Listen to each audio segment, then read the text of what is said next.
bertemu tangan yang lama tak suat. Ternyata dia bergelar sarjana hukum. Assalamualaikum kawan semua. Semoga bibir berhias senyum. Assalamualaikum warahmatullahi wabarakatuh. Waalaikumsalam warahmatullahi wabarakatuh.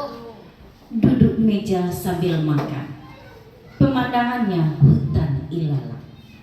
Beribu terima kasih kami haturkan teruntuk saudara-saudari yang telah datang. Alhamdulillah, alhamdulillah kita panjatkan kepada Allah Subhanahu wa taala yang mana hari ini kita mengikuti acara diseminasi budaya positif di sekolah yang kita cintai ini, di Sekolah Dasar Negeri 19 Bulai. Salawat dan salam kita hantarkan kepada Nabi besar kita Muhammad SAW dengan hantaran kata Allah Sayyidina Muhammad wa ala ali Sayyidina Muhammad. Kita masuk pada acara. Selamat datang peserta diseminasi budaya positif di Sekolah Dasar Negeri 19 Kutum Pulai. Acara protokol yang berlangsung. Selanjutnya kita masuk acara yang kedua, yaitunya pembacaan kalam ilahi yang dibawakan oleh Ibu Fatmawati. Kepada Ibu Fatma dipersilahkan dengan hormat.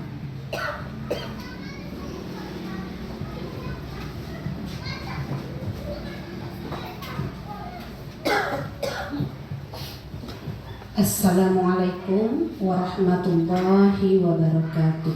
Waalaikumsalam warahmatullahi wabarakatuh. A'udzu billahi minasy syaithanir rajim.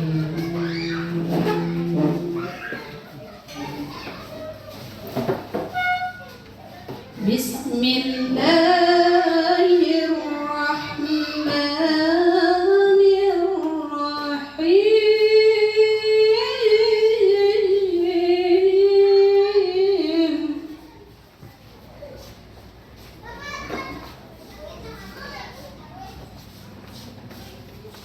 Subhanalladzi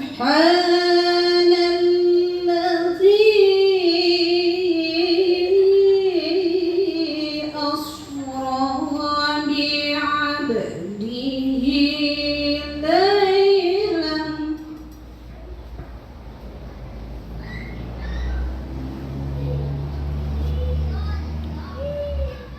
ليلا من المسجد الحرام إلى المسجد الأقصى الذي باركنا حوله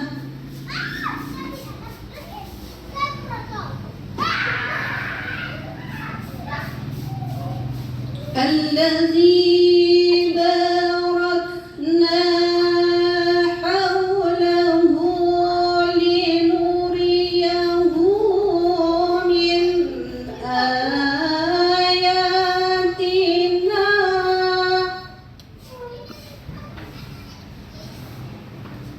إنه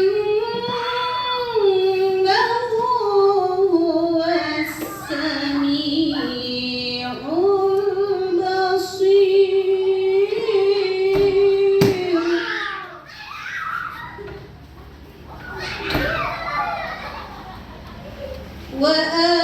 وآتينا موسى الكتاب وجعلناه هدى لبني إسرائيل.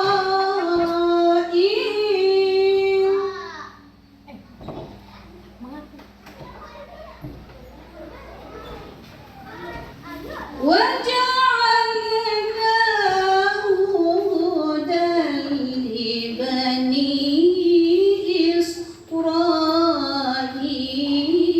ألا تتخذوا من دوني وكيلا صدق Allahul Azim. Assalamualaikum warahmatullahi wabarakatuh. Waalaikumsalam warahmatullahi wabarakatuh.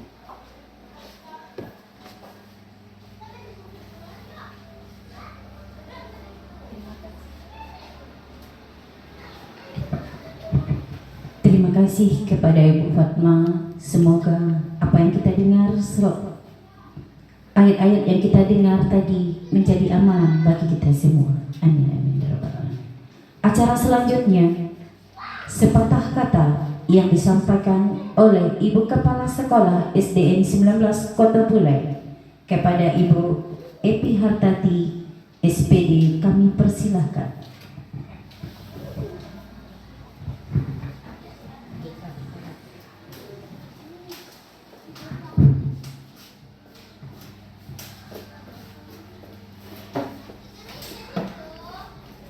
Assalamualaikum warahmatullahi wabarakatuh. Waalaikumsalam warahmatullahi wabarakatuh. Pertama-tama kita ucapkan puji syukur kehadiran Allah Ta'ala yang mana telah memberikan begitu banyak rahmatnya kepada kita semua. Alhamdulillah, terutama dalam budaya positif di 19 Bulai. Kemudian selawat beriring salam tak lupa kita kirimkan buat junjungan kita yakni Nabi Muhammad SAW dengan ucapan Allahumma shalli ala Muhammad wa ala ali Muhammad. Yang saya hormati bapak-bapak dan ibu-ibu majelis guru 19 Bulai. Baiklah, yang akan saya sampaikan begitu banyak ya. Nanti sasarannya kepada Bu Meri ya, Bu Meri ya. Yang akan saya sampaikan di sini mungkin sedikit saja, yaitu diseminasi budaya positif. Maksudnya penyampaian atau penerapan budaya positif di sekolah kita. Jadi budaya positif ini perlu sekali kita laksanakan di sekolah kita, baik di dalam kelas maupun di luar sekolah. Kenapa? Karena itu adalah akan diterapkan oleh anak-anak didik kita. Jadi kalau sudah kita sepakati apa-apa saja budaya positif yang harus kita terapkan, yang seharusnya memang budaya positif ini tidak lepas dari kita yang akan kita sampaikan kepada anak kita. Jadi semoga aja anak-anak kita nanti ke depannya menjadi anak-anak didik bangsa yang baik. Mungkin bagaimana nanti penyampaian budaya positifnya yang dari Ibu Meri nanti sebagai CGP di sekolah kita ini akan dijabarkan lebih panjang oleh Bu Meri. Semoga aja apa saja yang disampaikan Bu Meri nanti dapat kita sepakati bersama. Jadi mungkin tidak banyak, cuma itu mungkin yang dapat saya sampaikan. Saya sudahi dengan Assalamualaikum warahmatullahi wabarakatuh. Waalaikumsalam warahmatullahi wabarakatuh.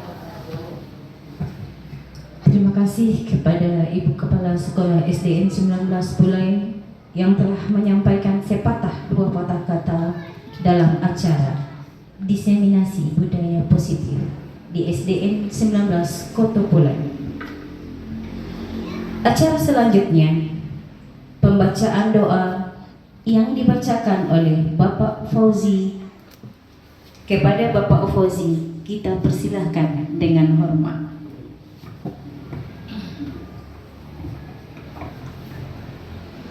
Assalamualaikum warahmatullahi wabarakatuh. Waalaikumsalam warahmatullahi Mari kita sejenak berdoa supaya acara kita ini diberkahi dan dilancarkan oleh Allah Subhanahu wa taala. A'udzubillahi minasyaitonirrajim. Bismillahirrahmanirrahim. Alhamdulillahirabbil alamin. Allahumma inna nas'aluka salamatan fid din wad dunya wal akhirat wa afiyatan fil jasad wa ziyadatan fil ilm wa barakatan fi razakin wa tawabatan qabal maut wa rahmatan iddal maut wa maghfiratan ba'dal maut wa najata minan nar wal afwa indal isab birahmatika ya arhamar rahimin.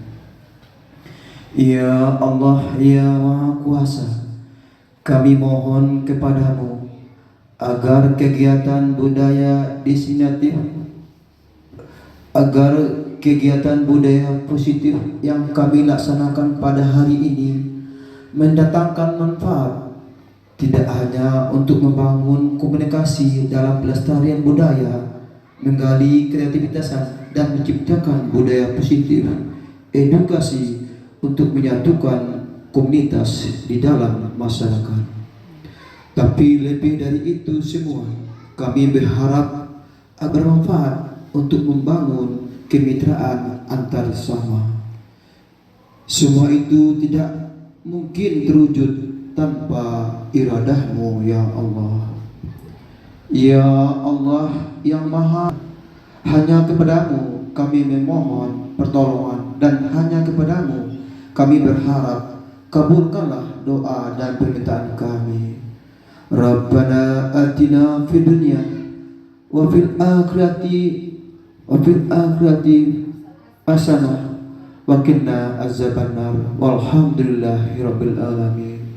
Assalamualaikum warahmatullahi wabarakatuh. Waalaikumsalam warahmatullahi wabarakatuh. Terima kasih kepada Bapak Fauzi yang telah membacakan doa kepada kita bersama.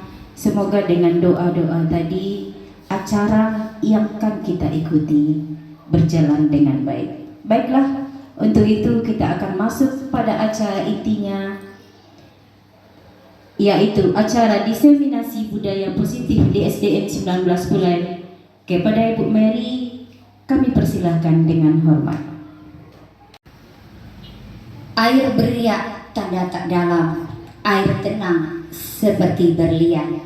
Izinkan saya ucapkan salam untuk para hadirin sekalian. Assalamualaikum warahmatullahi wabarakatuh. Waalaikumsalam warahmatullahi wabarakatuh. Alhamdulillahirabbil alamin. Arsala rasulahu bil huda wa dinil haq liyuzhirahu ala dini kulli walau karihal musyrikun walau karihal munafikun. Asyhadu an la ilaha illallah wa asyhadu anna Muhammadan abduhu wa rasuluh la nabiyya ba'da. Yang sama-sama kita Ibu Kepala Sekolah Wakil, yang sama-sama kita hormati Ibu, Bapak, Majelis Guru beserta SD Negeri 19 Bulai. Baiklah, puji syukur marilah kita panjatkan kehadiran Allah Subhanahu wa taala yang telah melimpahkan rahmat dan karunia-Nya kepada kita bersama sehingga kita dapat berkumpul di dalam kelas 6 ini dalam rangka mengadakan acara diseminasi budaya positif. Kemudian salawat berikan salam, marilah sama-sama kita mohonkan buat disampaikan kepada junjungan kita, yakninya Nabi Muhammad Sallallahu Alaihi Wasallam, yang telah membawa umatnya zaman kebodohan, zaman yang berilmu pengetahuan seperti saat sekarang ini. Baiklah Bapak Ibu, sebelum penyampaian ini, izinkan saya dulu mengucapkan terima kasih kepada khususnya Ibu Kepala Sekolah yang sudah memfasilitasi acara kita. Kemudian juga terima kasih juga kepada teman-teman yang sudah meluangkan waktunya untuk mengikuti acara kita ini. Mudah-mudahan acara kita ini memberikan manfaat buat kita bersama. Baik Bapak Ibu, Untuk mengawal kita, mari kita buka dengan ice breaking dulu. Setuju Bapak Ibu?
Apakah menghukum murid itu dapat mendisiplinkan murid?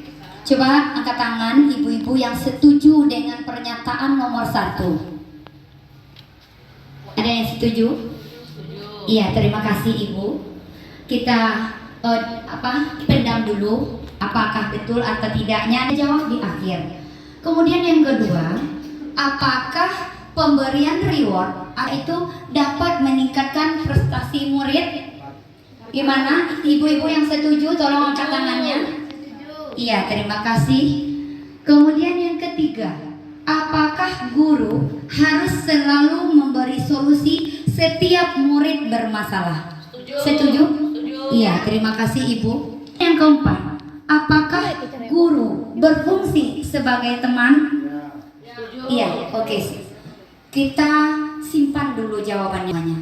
Kita akan lanjut ke pemikiran Ki Hajar Dewantara. Adapun pemikiran Ki Hajar Dewantara itu adalah Ki Hajar Dewantara itu mengumpamakan sekolah ini sebagai sebuah ladang, tempat persemaian bibit, agar bibit itu bisa berkembang secara maksimal. Maka petani itulah bertugas untuk memperbaiki kondisi tanah, memelihara bibit tanaman, memberi pupuk dan air, kemudian membasmi ulat-ulat atau jamur-jamur yang mengganggu hidup bibit tanaman dan lain sebagainya.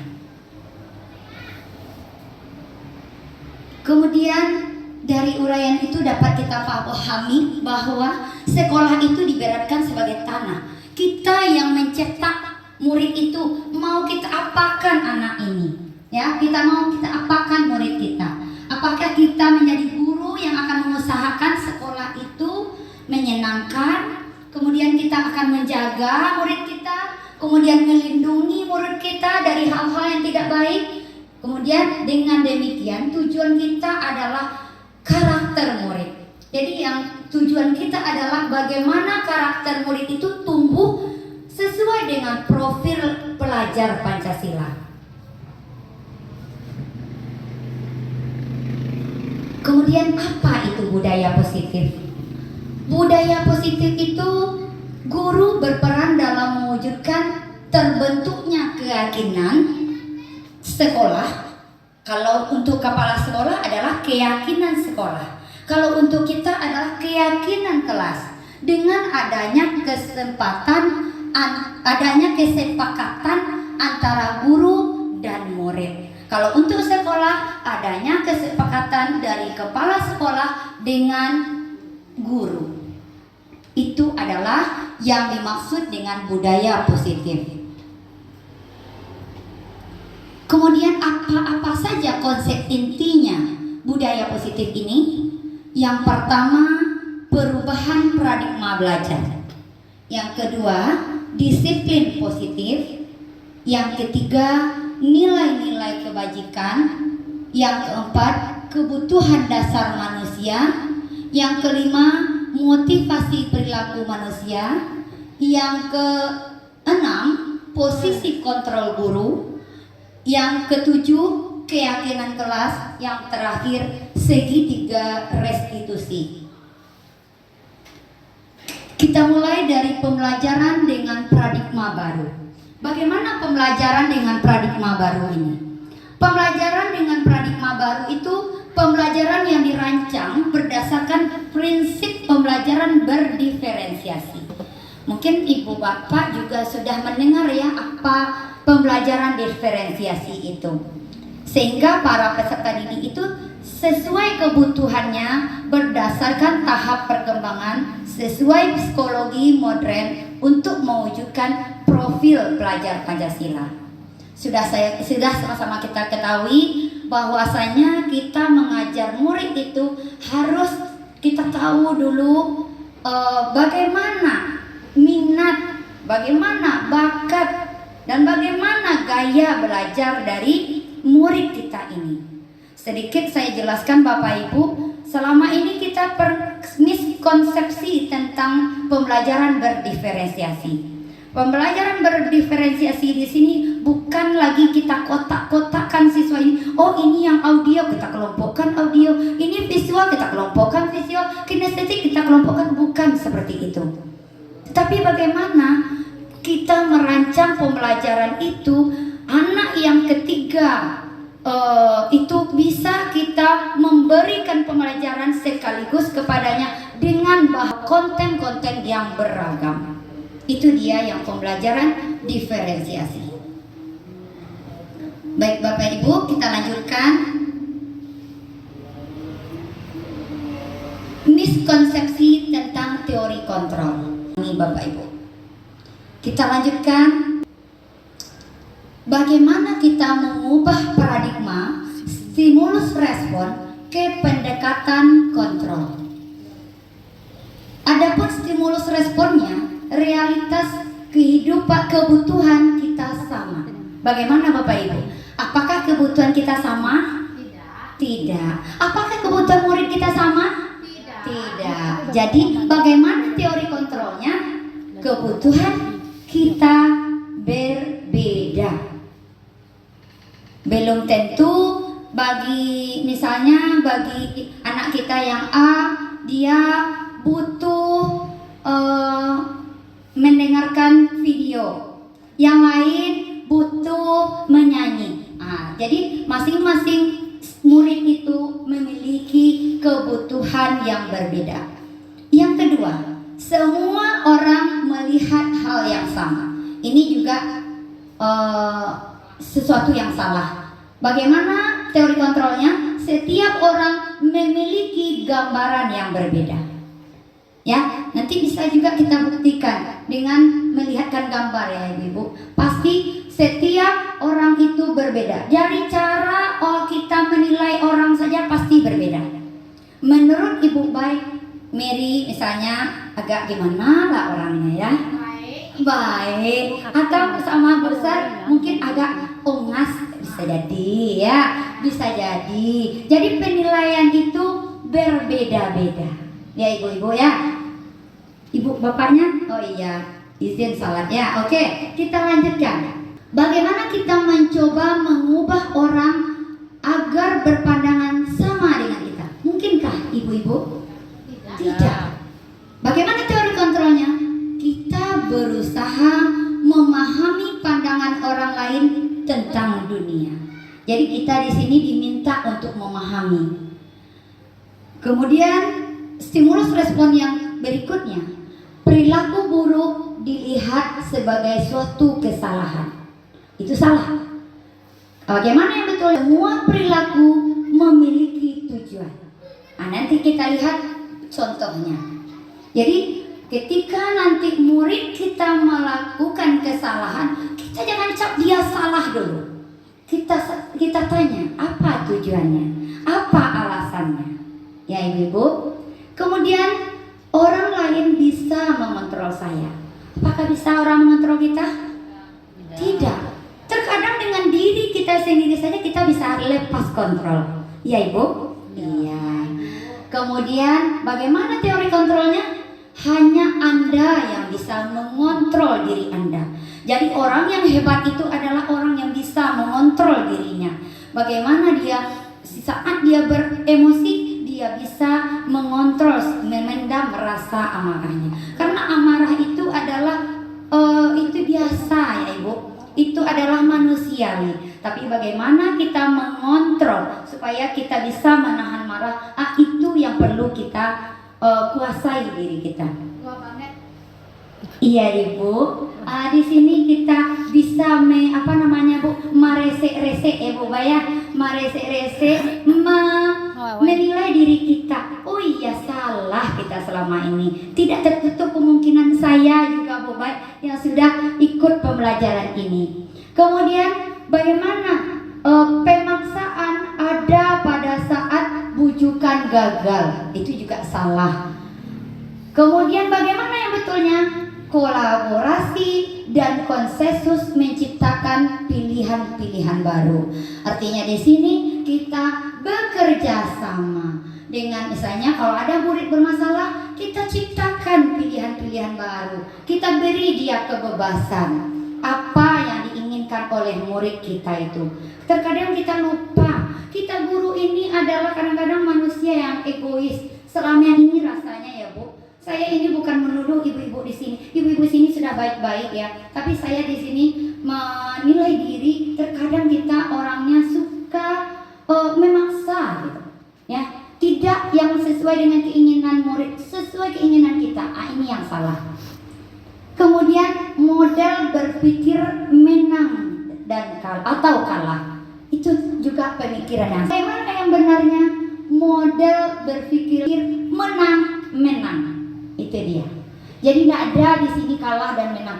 Itu disiplinnya. Artinya belajar. Disiplin mengacu pada disiplin diri yang memiliki tanggung jawab terhadap apa yang dilakukannya berdasarkan nilai-nilai yang diyakini. Adapun pengertiannya, disiplin positif merupakan salah satu cara penerapan disiplin yang bertujuan untuk menumbuhkan kesadaran serta memberdayakan peserta didik tanpa imbalan penghargaan atau reward, ancaman, dan hukuman. Jadi Ibu, kita sekarang ini diminta untuk tidak lagi memberikan penghargaan dan reward, karena itu sangat-sangat berpengaruh ke mental anak kita. Karena nanti apa? Bu, nanti kalau saya siap mengerjakan ini, saya dapat apa Bu? Jadi jiwa ikhlas dari anak kita itu tidak ada lagi Bapak Ibu. Jadi itu yang saya dapatkan. Kemudian bagaimana ancaman juga tidak diperbolehkan. Kemudian juga hukuman. Kemudian sebagai pendidik, tujuan kita adalah menciptakan peserta didik yang memiliki disiplin diri sehingga mereka berperilaku mengacu kepada nilai-nilai kebajikan universal dan memiliki motivasi intrinsik dalam perubahan ke arah yang lebih baik. Itu yang disiplin positif. Berikut kita lihat di sini nilai-nilai kebajikan. Apa pula itu nilai kebajikan? Nilai yang disepakati bersama, lepas dari suku bangsa, agama, bahasa, maupun latar belakangnya. Contoh dari nilai kebajikan institusi atau organisasi, yang pertama, profil pelajar Pancasila. Kita juga sudah tahu ya ibu-ibu semuanya, apa itu profil pelajar Pancasila. Yang pertama apa ibu-ibu? Beriman dan bertakwa kepada Tuhan yang Maha Esa. Apa yang kedua, Bu Ustaz? Berwawasan, berkebinekaan.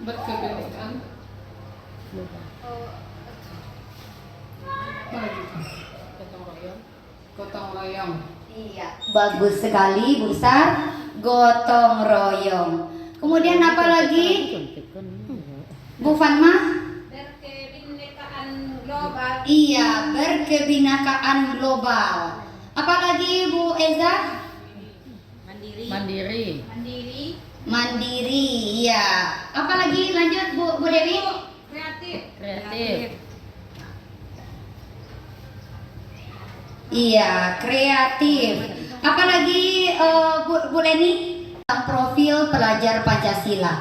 Ada di sini beriman dan bertakwa kepada Tuhan Yang Maha Esa, berakhlak mulia, berkebinekaan global, gotong royong, mandiri, kreatif, dan bernalar kritis. Baik Ibu, di sini ada lagi contoh nilai kebajikan Ibu Primary Program atau disingkat dengan PYP. Apa itu isinya? Toleransi, rasa hormat, integritas, mandiri, menghargai, antusias, empati, keinginan, kreativitas, kerjasama, percaya diri, dan komitmen. Kemudian ada lagi di keterampilan hidup. Apa itu? Dapat dipercaya, ada lurus hati, pendengaran yang aktif, tidak merendahkan orang lain, dan memberikan yang terbaik dari diri. Bapak Ibu, di sini kalau dilihat kira-kira mana yang perlu, yang kurang kita pahami. Kalau untuk keterampilan hidup, dapat dipercaya, kita tahu ya artinya dapat dipercaya. Kemudian ya jujur ya Bu Fatma ya, lurus hati ya Bu. Ya mudah-mudahan hati kita lurus ya Bu ya, tidak bengkok-bengkok ya Bu. Iya. Kemudian pendengar yang aktif, tidak merendahkan orang lain. Terkadang kita lupa Bu, kita berbicara saja, kita saja yang didengarkan orang. Kita jarang mendengarkan. Yang bagus itu apa? Kita itu sebagai pendengar. Saya juga begitu Ibu. Kadang-kadang merasakan diri, kok dari tadi saya aja ya yang ngomong gitu. Nah, terkadang kita harus koreksi diri kita. Jangan cerita kita saja yang didengar oleh orang ya Bu Fatma ya. Kadang-kadang kita tanya pula teman, Bu Sar, kenapa Bu Sar? Kenapa happy sekali Bu Sar sekarang? Apa ini yang membuat Bu Sar happy? Ah, kan boleh juga seperti itu. Koreksi diri itu perlu Bu. Iya Bu. Nah jadi ceritalah Bu Sar panjang lebar nanti Bu Sar ini bahagia pula dia itu mendengarkan ceritanya ya. Saya tadi sudah dibelikan ini gelang baru ini oleh bebek saya ini Bu Mary kan gitu. Nah, atau juga bisa jadi nanti Bu Bay kenapa kok murung sekali, sehat cucunya Bu Bay kan gitu. Sehat apa? Nah, atau nanti Bu Bay cerita, oh ini kaki saya yang sedikit sakit, ini Bu Mary kan gitu. Bisa dipilih. Iya. Kemudian juga memberikan yang terbaik dari diri. Ini penting ini Bapak Ibu. Ya, bagaimana kita memberikan yang terbaik dari diri kita. Baik itu kita dengan sesama guru, kita dengan atasan kita, kita dengan murid kita. Berikanlah yang terbaik. Jangan sampai kita ala kadarnya. Asal jadi saja. Ya Bapak Ibu, di sini kita bukan mengajari, tetapi bagaimana kita berbagi dan mengajak Bapak Ibu untuk kita lebih baik. Setuju Ibu-ibu? Setuju. Iya, terima kasih. Kita lanjutkan.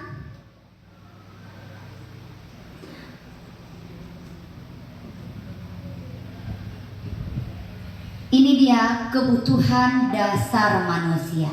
Apa itu kebutuhan dasar manusia? Segala sesuatu yang kita lakukan untuk mendapatkan apa yang kita inginkan. Seluruh tindakan yang kita lakukan memiliki tujuan tertentu, dan semua usaha terbaik yang kita lakukan adalah dalam rangka agar kebutuhan dasar kita terpenuhi dengan baik.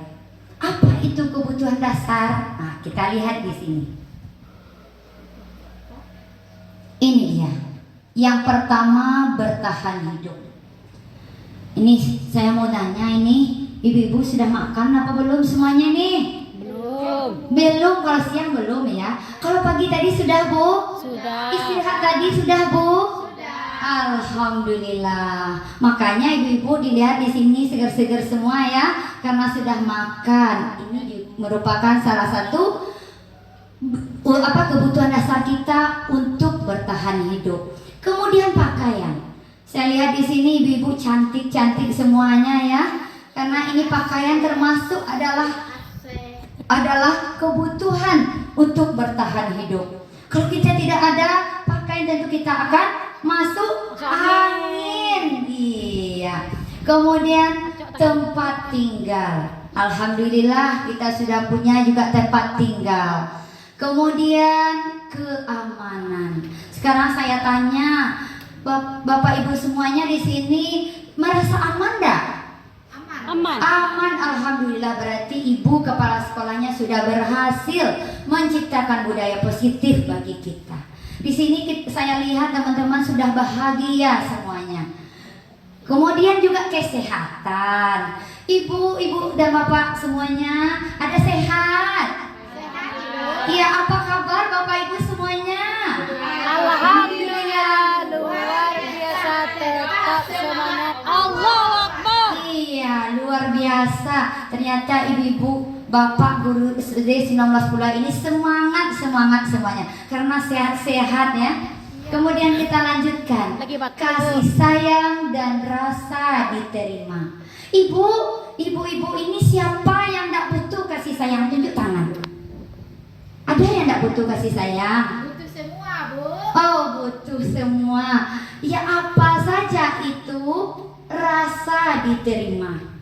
Ini adalah ujung-ujungnya kebutuhan dasar ini. Ibu-ibu, kita melihat kebutuhan dasar manusia ini termasuk kebutuhan murid kita nantinya. Bagaimana murid kita ini, kita perhatikan semua. Jangan kita membeda-bedakan murid kita. Baik itu dia murid dari yang kalangan kaya, miskin, atau menengah, kita perlakukan sama. Kemudian dipedulikan.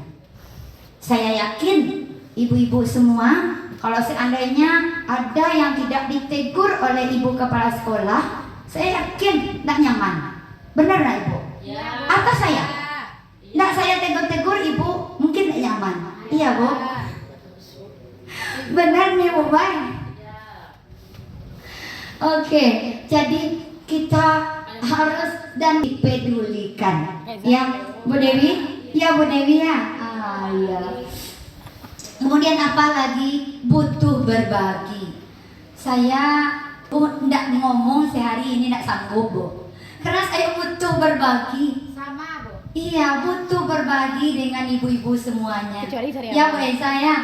Ayo Bu Sari, butuh kita berbagi. Kecuali satu kata Bu Sari. Berbagi apa itu Bu Sari? Suami. Oh iya. Sama kita Bu Sari. Iya, tidak terima ya.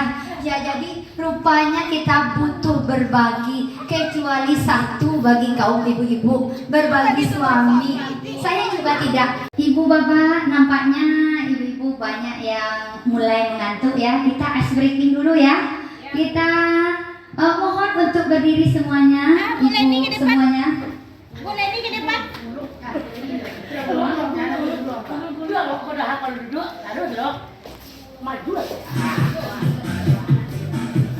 Semangat.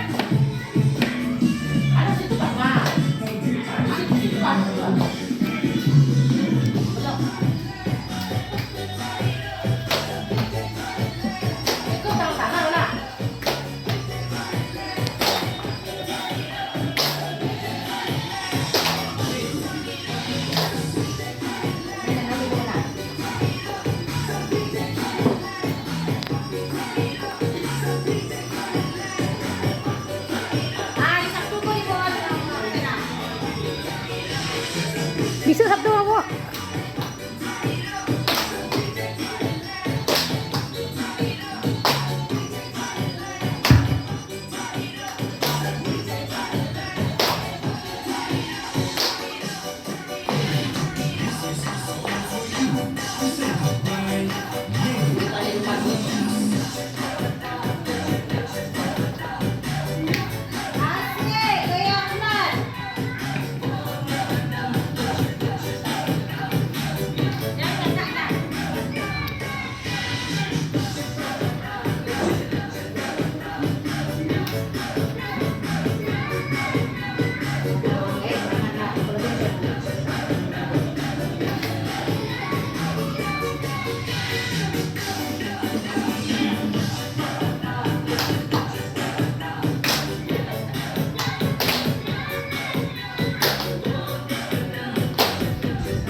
Kak Lady.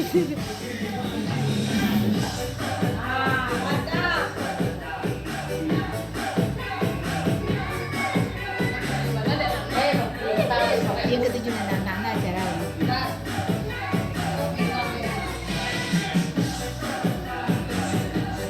Lamanya pegang kelaki berkursi.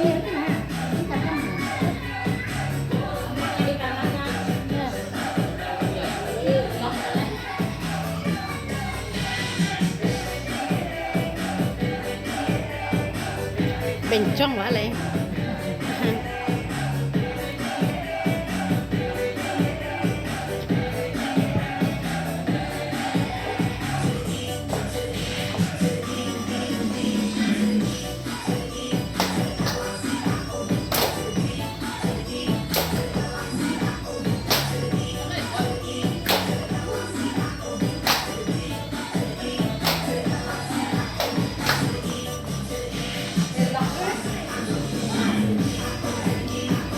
Suaranya mana?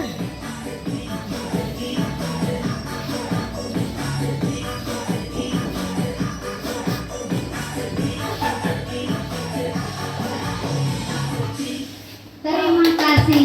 Tepuk tangan untuk kita semua. Menjadi bagian dalam kelompok kerjasama.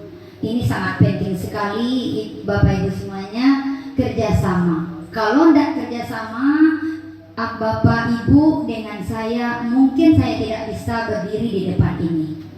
Kemudian menjadi bagian dalam kelompok. Saya terima kasih sekali Ibu Bapak sudah menjadi bagian dari acara kita di diseminasi budaya positif ini. Kemudian yang kebutuhan dasar yang ketiga, penguasaan. Apa itu penguasaan? Ini terdiri kepada harga diri. Jangan kita menilai kita orang dewasa saja yang butuh harga diri. Murid kita itu, ibu bapak juga butuh dihargai dirinya. Ya, jangan dia merasa dia tidak dihargai dirinya. Ya, jadi mentang-mentang anak kita, oh dia cuma anak kelas 1 ya boleh ini, tidak tahu dia ini, pasti dia butuh juga dihargai. Memimpin, minimal itu memimpin diri kita sendiri. Jangan sampai kita diperbudak oleh nafsu kita sendiri. Jadi kita minimal sebagai pemimpin diri kita. Bagaimana kita itu tergantung kitanya. Mau kita menjadi orang baik, jadi kita melakukan hal-hal yang baik. Mau kita menjadi orang yang merugi, gimana? Ada yang mau jadi merugi? Iya. Iya, tergantung kepada kitanya ya Bu Bay ya. Iya, luar biasa Bu Bay. Kemudian berprestasi. Ini saya yakin Bapak Ibu semuanya di sini pasti ingin menjadi yang berprestasi. Ini berprestasi, apa itu prestasi kita?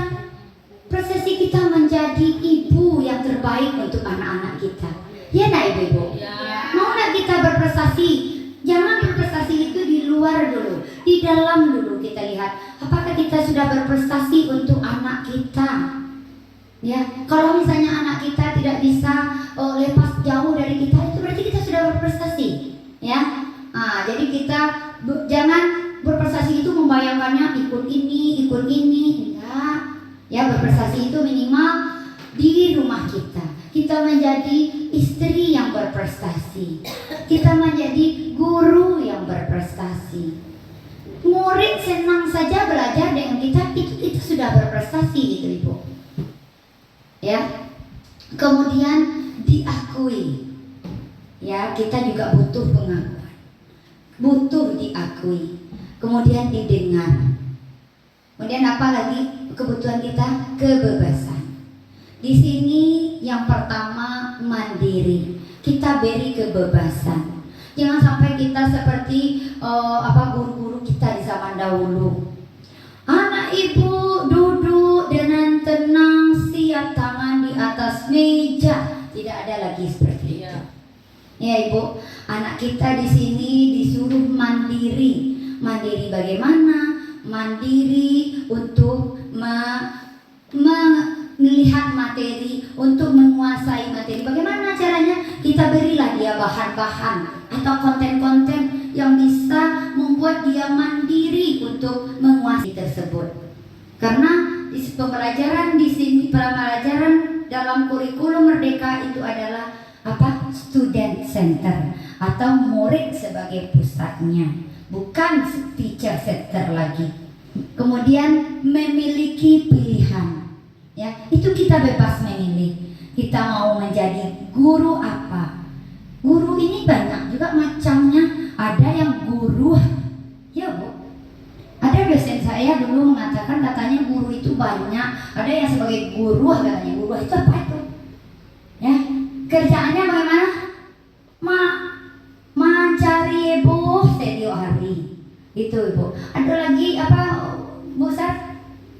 Kata dosen kita dulu, ada katanya sebagai apa yang mengatasi sebagai apa besar. Sebagai boleh model bisa juga ya besar ya, sebagai model. Jadi boleh kita memilih kita mau menjadi guru atau sebagai model atau role model. Nah, kalau kita mau sebagai model, kita contohkanlah yang baik kepada murid kita. Kita melarang murid kita berbicara yang tidak baik. Kita sesama kita kadang terlepas. Wih, waden waang. Nah, terkadang kalau kita di sini tidak ada ya Bapak Ibu. Saya di sini ucapkan jempol kepada teman-teman saya di sini sudah sudah membudaya itu bicara dengan kata-kata kata yang baik ya. Kemudian apa lagi?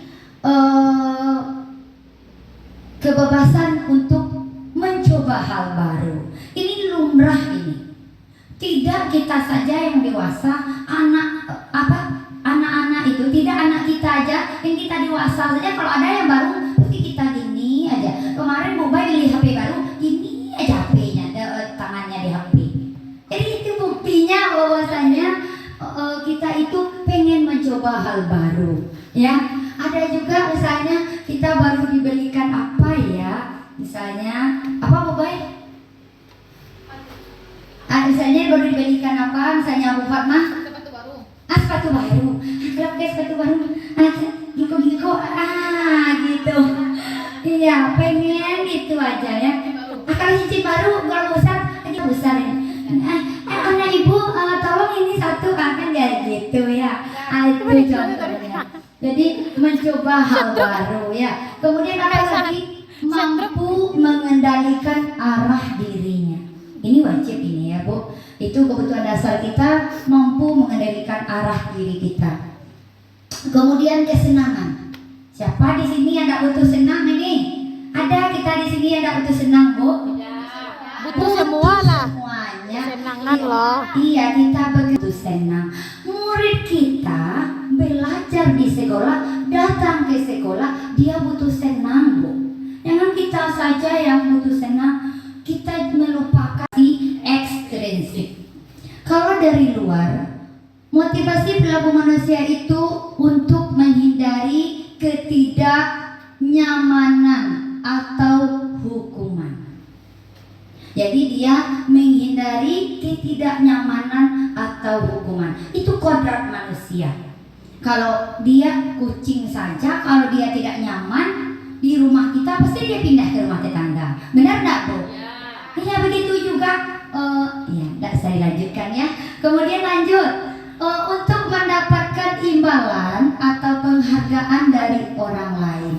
Jadi motivasinya apa? Untuk mendapatkan imbalan penghargaan dari orang lain. Itu adalah motivasi ekstrinsik. Kemudian apalagi motivasi intrinsiknya? Untuk menjadi orang yang mereka inginkan dan menghargai diri sendiri dengan nilai-nilai yang mereka percaya. Ini arah tujuan kita, Bapak Ibu.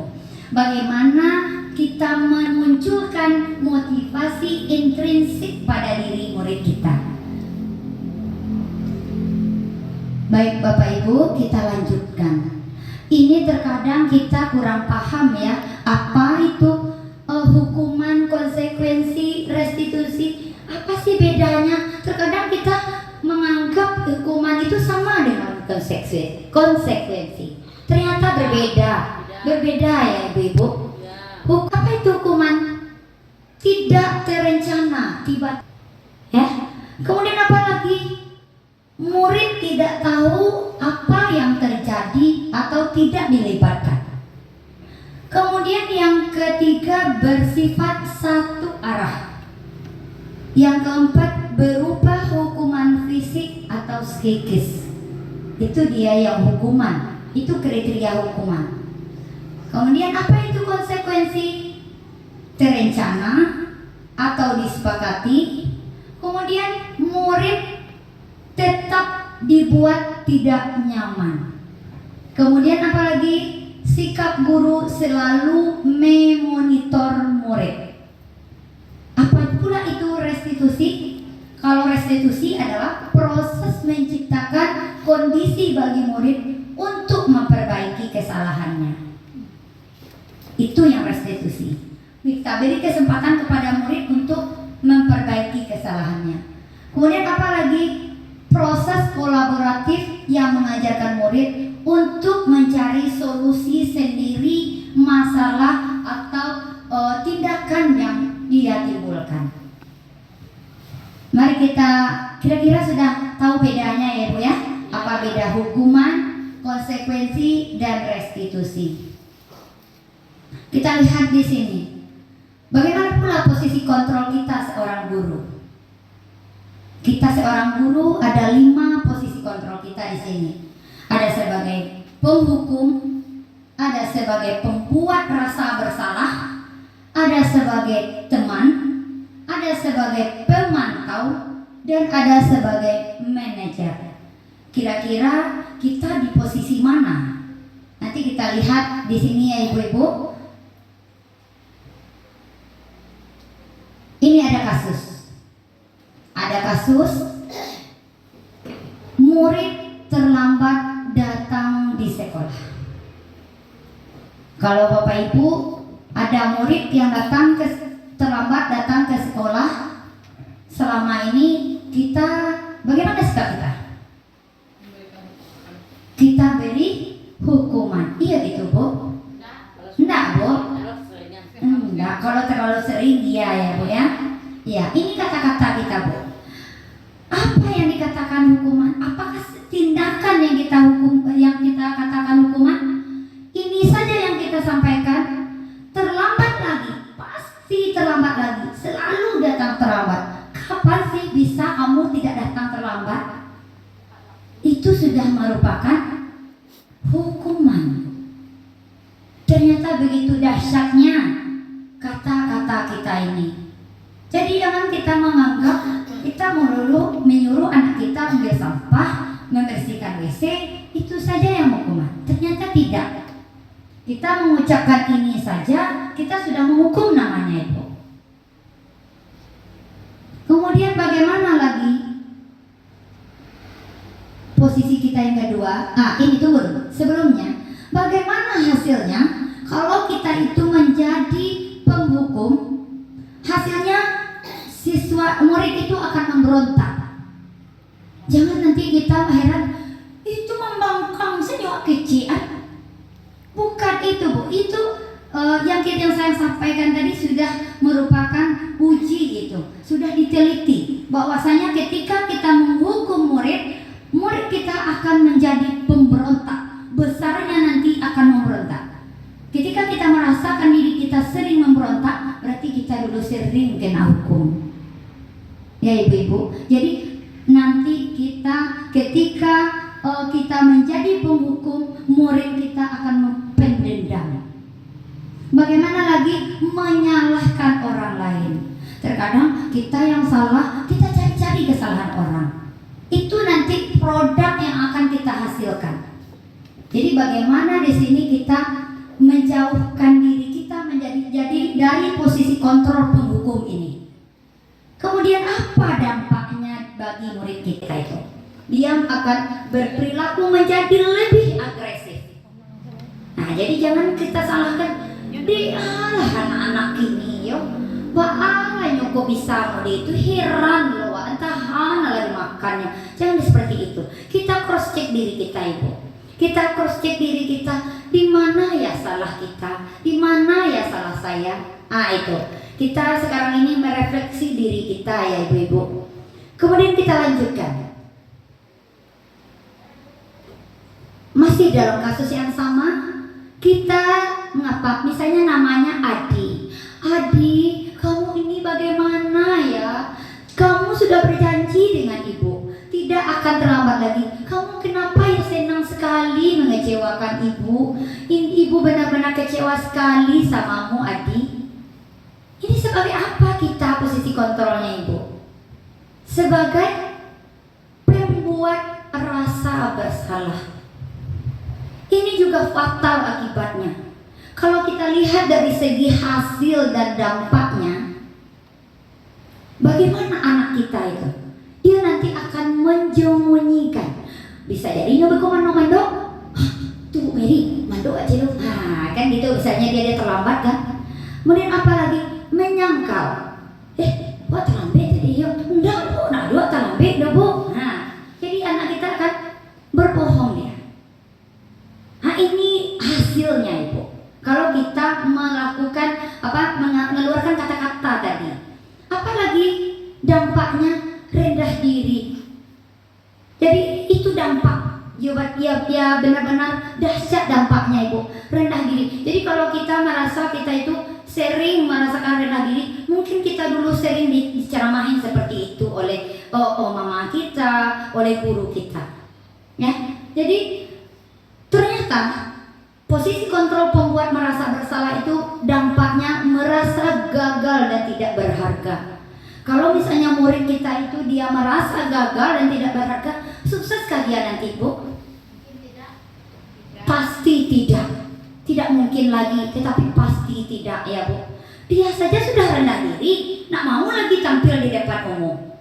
Takut salah sih. Itu dia ibu. Sekarang kita lanjut. Posisi kontrol berikutnya sebagai teman. Posisi kontrol guru yang ketiga sebagai teman.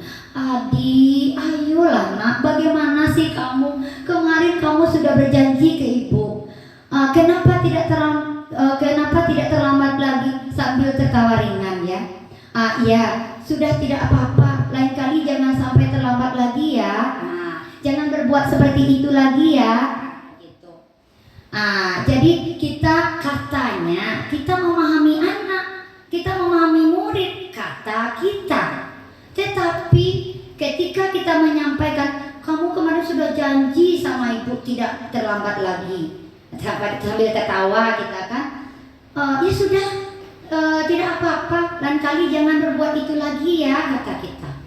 Menurut kita itu sudah yang paling baik kita itu. Sebenarnya tidak ibu-ibu. Apa kita itu posisi kontrolnya sebagai teman? Apa hasilnya? Kita lihat hasilnya. Anak kita menjadi ketergantungan. Kalau tidak ada kita, dia berbuat lagi seperti itu. takut wah, aduh Bu Mary itu, aduh Bu Mary. Mereka udah aduh Bu Mary, dia melanggar lagi. Kemudian apa lagi dampaknya? Tergantung. Dia tidak mandiri. Kemudian apa lagi? Tidak bisa memutuskan. Bahaya ini ya.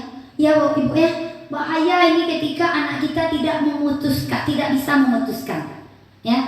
Dia tidak bisa memutuskan sesuatu. Berhasilkah dia nantinya? Tidak.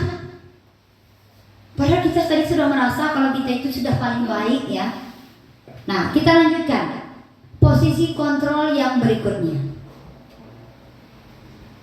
Pemantau. Kamu terlambat 15 menit. Kamu tahu konsekuensinya yang harus dilakukan bila terlambat? Setelah istirahat nanti, kamu tinggal di dalam kelas dan menyelesaikan tugas yang tinggal tadi. Ibu tunggu. Kan itu kata kita. Itu kata kita itu biasa aja. Tidak apa-apa.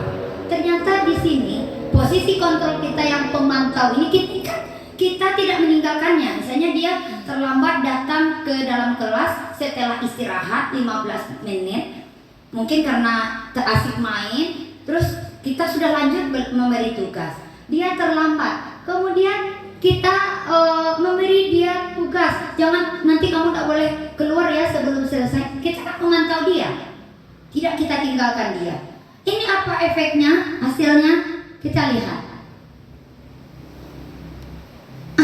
Ini dia hasilnya. Dia menyesuaikan atau patuh ketika kita awasi. Kemudian bagaimana lagi? Bagaimana dampaknya? Menitik beratkan dampak pada diri sendiri. Mendapatkan hadiah atau mendapatkan hukuman. Jadi ini dia kok bekerja kalau mau mendapatkan hadiah. Ya dia takut mengerjakan kalau takut dapat hukuman. Ini dia. Posisi apa sebenarnya? Ini serba salah saja nampaknya ini mungkin terpikir oleh di pikiran ibu-ibu semuanya. Kok awak salah? Saya nampaknya koma. Iya ya Bu ya. Salah saya sedoyo. Dan batu aku iya itu. Sama Bu. Saya juga awal-awal belajar ini kok salah saja guru nampaknya ini. Ternyata ada yang benarnya. Posisi apa yang harus kita laksanakan? Itu sebagai manajer. Apa itu posisi kontrol sebagai manajer? Gini pertanyaan kita kepada anak. Apakah kamu tahu kesalahan kamu nak? Saya jawabnya tahu Bu. Atau kalau dia jawab tidak Bu. Ya kita kasih tahu kesalahannya. Kemudian kira-kira kamu mau nggak memperbaiki kesalahan kamu ini? Nah pasti anak itu jawabnya mau. Pasti dia tidak mau jawab tidak Bu, nak mungkin ya. Saya sudah mencoba itu Ibu. Itu kalau kata-kata kita seperti itu memberikan pertanyaan-pertanyaan kepada murid, itu namanya kita sebagai manajer. Kemudian apa hasilnya? Hasilnya kita akan menguatkan watak atau karakter murid kita. Kemudian apa dampaknya? Dia akan mengasihi dirinya. Kemudian kita lihat lagi. Ini ada pertanyaan nih ibu-ibu semuanya. Dari contoh yang saya berikan tadi, kira-kira ini kalau ibu bisa menjawab, tolong angkat tangan dulu ya ibu. Ibu kecewa sekali dengan Ananda. Itu kata-kata posisi kontrol apa itu ibu? Merasa bersalah. Apa Bu Ustaz? Merasa bersalah. Luar biasa Bu Ustaz. Merasa bersalah. Kita lihat dulu jawabannya. Tepuk tangan untuk Bu Ustaz. Berarti Bu Ustaz sudah paham sekali dengan yang saya sampaikan tadi. Pembuat merasa bersalah. Kemudian pertanyaan yang kedua. Ananda tidak pernah benar melakukannya. Itu apa itu posisi kita, ibu-ibu semuanya?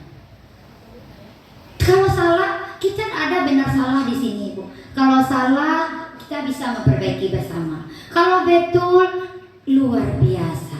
Jadi tidak ada hukuman di sini, Bu. Gimana Bu Fatma? Apa posisi kontrol kita? Mantap, Bu. Pemantau. Gimana yang lain? Setuju yang lain? Pemantau. Apa Bu Sar? Apa Bu Sar? Penghukum. Kata Bu Sar, penghukum. Ini. Iya, tepuk tangan untuk Bu Sar. Iya. Ternyata Bu Sar ini juara 1 kayaknya ini ya. Ya Bu Fatma? Iya. Benar terus ini jawabannya. Sudah bisa Bu Sar nanti menggantikan ini di depan nampaknya sebagai pemateri ya. Itu termasuk kata-kata kita penghukum. Kenapa? Ananda tidak pernah benar melakukannya. Tidak pernah. Mungkinkah murid kita tidak pernah benar, ibu-ibu? Itu sudah ya salah sekali itu kata-kata kita.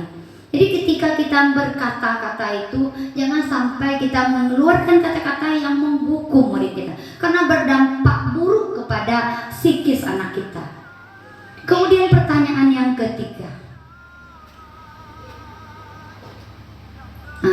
apa rencana Ananda untuk menyelesaikan masalah ini?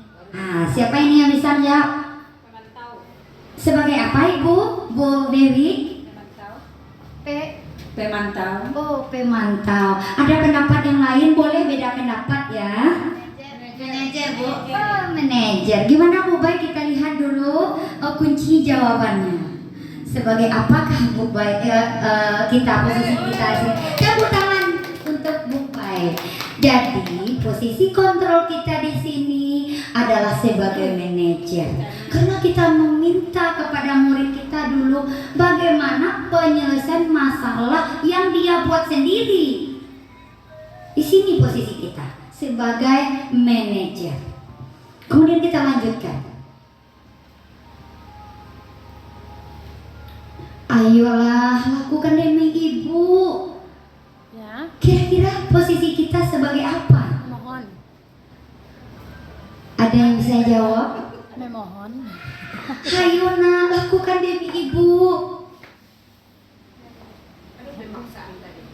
Tidak, posisi kita ada sebagai penghukum, pembuat bersalah, sebagai teman, sebagai pemantau, sebagai manajer. Sebagai apa boleh nih? Boleh pakai mic? Iya. Sebagai teman. Iya. Ada pendapat lain?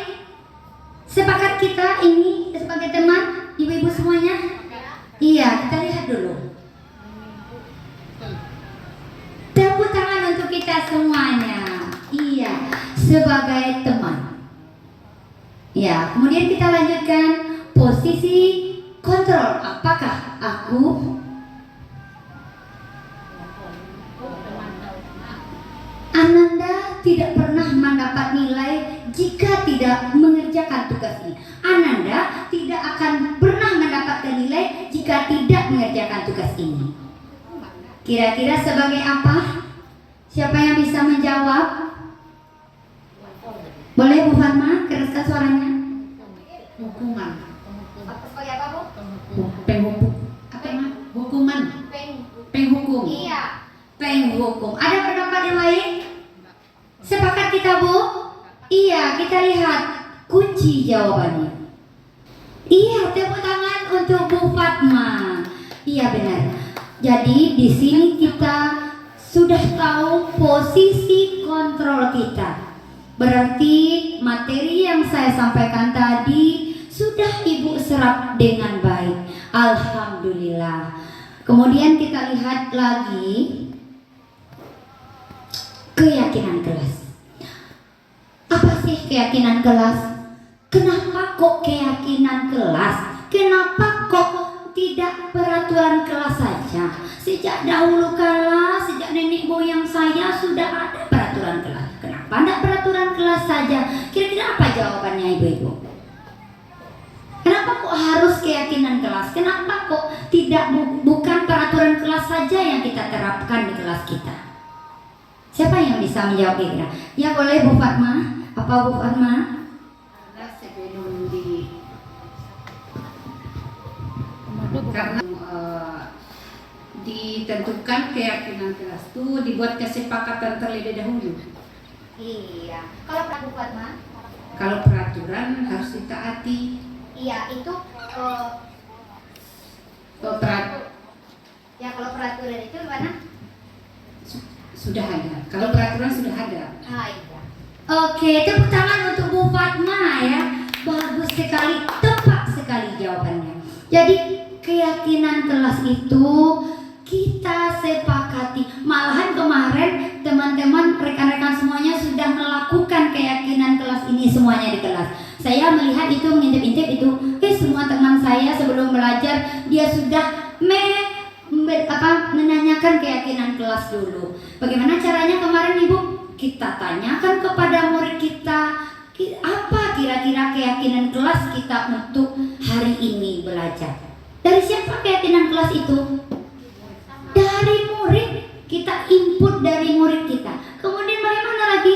Kita tetapkan. Tidak banyak-banyak itu kita tetapkan. Kemudian mengapa bukan peraturan? Kalau peraturan itu biasanya datangnya dari atas, dari atasan, atau dari kitanya saja yang memberikan. Berarti sepihak. Nah, jadi kalau keyakinan kelas itu adalah kolaborasi kita dengan murid kita. Kemudian kita lanjutkan. Pembentukan keyakinan kelas itu harus bersifat abstrak. Harus sesuai dengan keadaan kelas kita. Itu maksudnya abstrak. Kemudian berupa pernyataan universal. Ya, bersifat umum yang bisa disepakati ibu-ibu. Nanti murid kita mengatakan tidak boleh berbicara sedang belajar. Kita buka jadikan pula dia keyakinan kelas. Bisa kita jadikan keyakinan kelas. Tidak boleh berbicara sedang belajar. Boleh? Tidak. Karena di keyakinan kelas harus pernyataannya positif. Nah, kita ganti redaksinya. Gimana kita ganti? Tidak boleh bicara saat belajar. Kalau tidak, apa kita ganti itu kira-kira? Boleh kita? Iya, berbicara dengan sopan. Apa lagi? Iya, bisa. Kemudian atau angkat tangan sebelum berbicara, atau dipersilakan bicara. Tidak angkat tangan sebelum bicara boleh juga ya Bu ya. Nah, kemudian apa lagi? Sedikit saja agar mudah diingat. Jangan tiga baris lo Bu, payah nak apa? Katakanlah ada kesepakatan kelas ya. Yang singkat-singkat saja. Kemudian sesuai dengan kondisi kelas. Sesuai dengan kondisi kelas. Misalnya di kelas kita apa misalnya? Tidak ada bunga di dalam kelas. Kita bilang selalu menyiram tanaman yang ada dalam kelas, kan tidak sesuai gitu. Kita sesuaikan dengan keadaan kelas kita. Kemudian juga sesuaikan dengan keadaan sekolah, sehingga keyakinan kelas ini benar-benar bisa diterapkan. Jangan keyakinan tinggal keyakinan yang kita. Nah, jadi kalau kita tidak sesuaikan, nanti keyakinan kita tidak terpakai. Kemudian apa lagi? Semua warga sekolah atau warga kelas dilibatkan saat membuat keyakinan kelas. Kalau untuk keyakinan sekolah itu kita sepakat, kepala sekolah yang membuat nanti. Disepakati dengan ibu guru semuanya.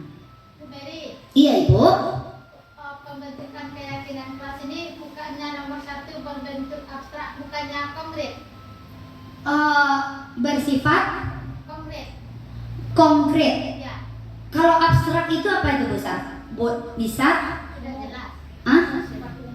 Bersifat umum. Ya. Kalau konkret itu nyata ya Bu. Kalau pembelajaran itu nyata. Tapi kalau misalnya Bu, kalau ada yang nggak bisa dinyatakan, kan misalnya apa? Wujud kalau konkret itu kan ada wujudnya. Kalau anak kita cuma berbicara yang baik, kan nggak bisa diwujudkan. Makanya dipakai kata-katanya bersifat abstrak. Nah, iya Ibu, terima kasih Ibu. Berarti Ibu semangat sekali. Ya. Kemudian kita lanjutkan. Itu segitiga restitusi, suatu proses dialog yang dijalankan guru atau orang tua agar dapat menghasilkan murid yang mandiri dan bertanggung jawab.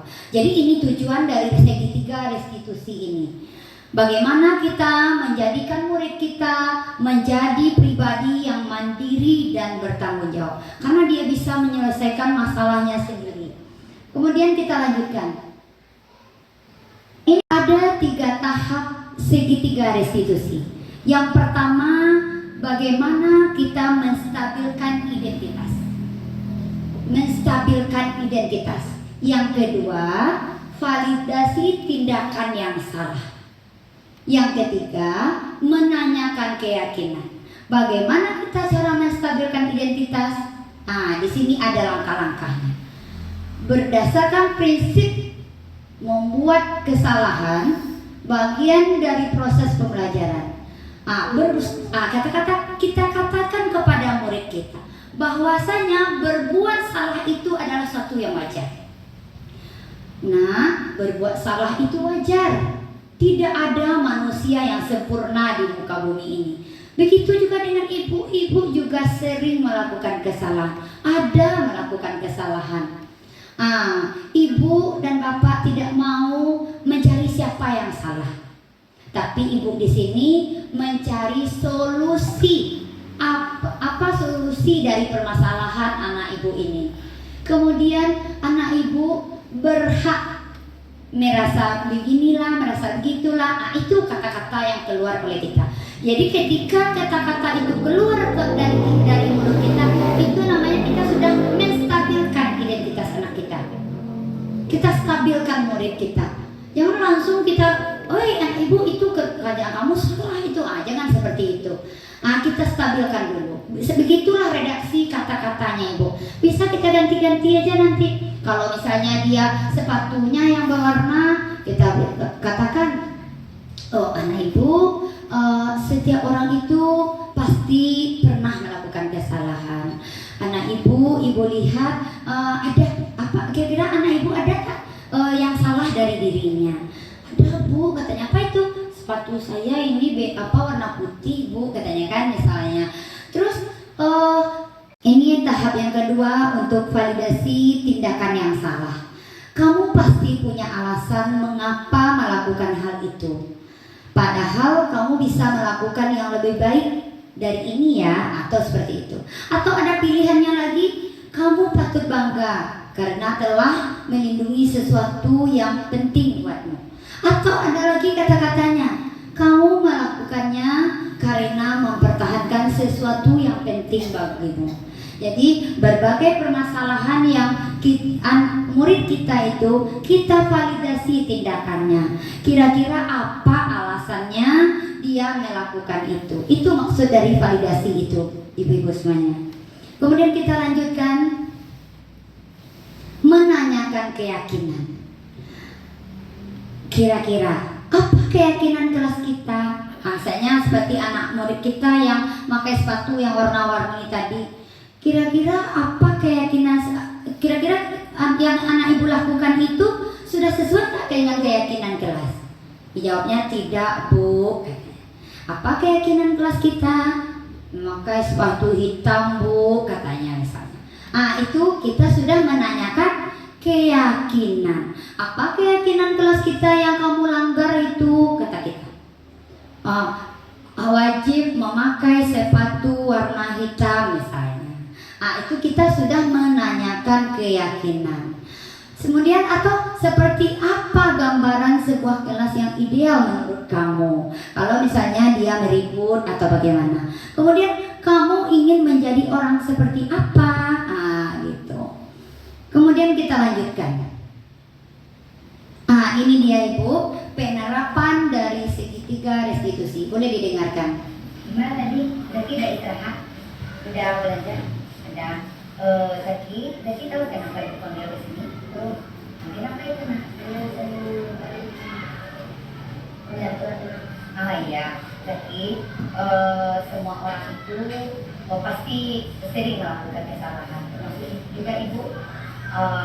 Kira-kira apa alasan Zaki? Kenapa Zaki sering menyebut nama orang tua? Kecepatan. Ya, ke depannya Zaki tidak mengulang lagi ya. Nah, kemudian Zaki masih ingat nggak apa keyakinan kelas kita yang sudah kita pelajari di awal kita belajar? Apa itu nak? Selalu berkata baik. Iya. Menurut Zaki, apakah yang Zaki lakukan itu sudah sesuai dengan keyakinan kelas kita? Belum. Nah, baik. Sekarang ibu mau tanya, kira-kira Zaki tahu nggak apa solusi dari masalah Zaki ini?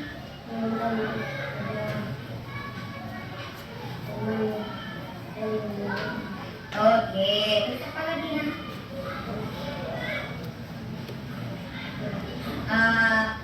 Zaki tidak mengulang. Iya, tidak mengulang ini lagi untuk yang akan datang. Ya, baik.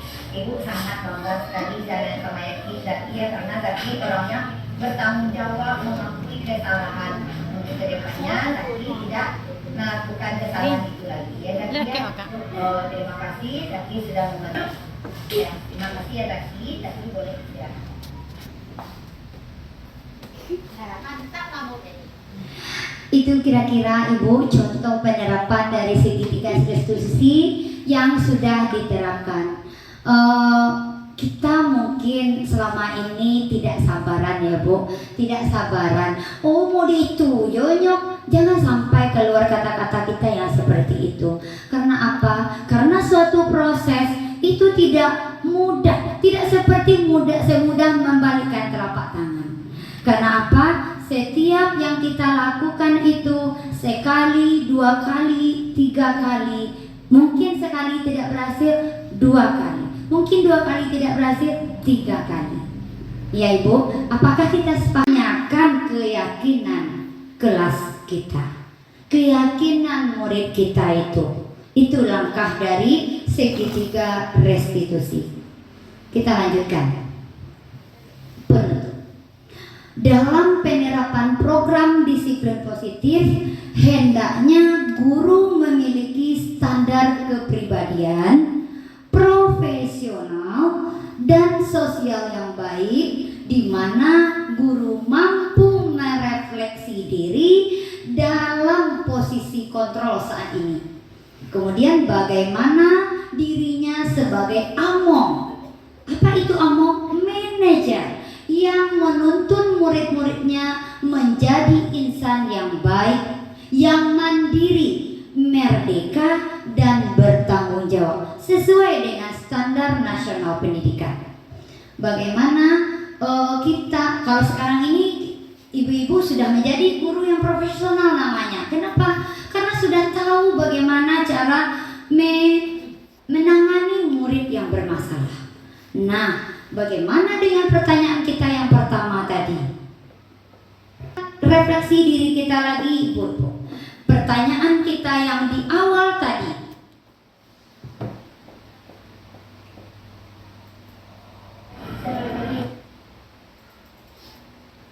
Ya ini dia pertanyaannya.